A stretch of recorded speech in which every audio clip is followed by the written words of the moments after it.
All right, Stephen, thanks. U.S. officials now working with Mexican government to get the bodies of two Americans abducted and murdered in Mexico brought back to the U.S. Shahid Wooders and Zindell Brown were kidnapped at gunpoint last Friday. Two others traveling with them were brought back to the U.S. yesterday. Christian Benavides has the latest now on this investigation. Our hearts go out to the family members who lost loved ones. It is devastating. The White House is determined to bring justice to those who kidnapped 4 Americans in northern Mexico last week.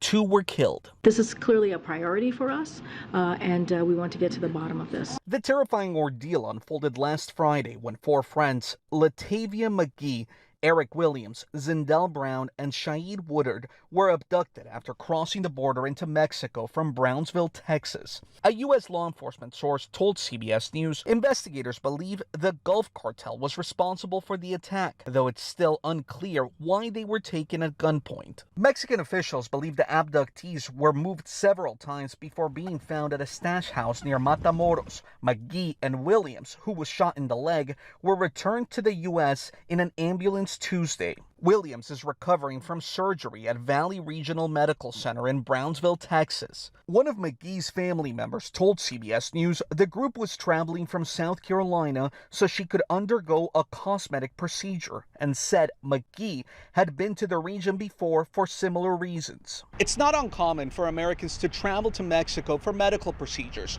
More than 1 million traveled last year for health tourism, spending about $250 million. Many also go south of the border for cheaper prescription drug prices, but the area where the 4 Americans were abducted is one of at least 5 Mexican territories under a State Department do not travel advisory. Christian Benavides, CBS News. Mexico's president says those responsible will be found and punished. So far, a 24-year-old man is in custody. The Justice Department says it will review the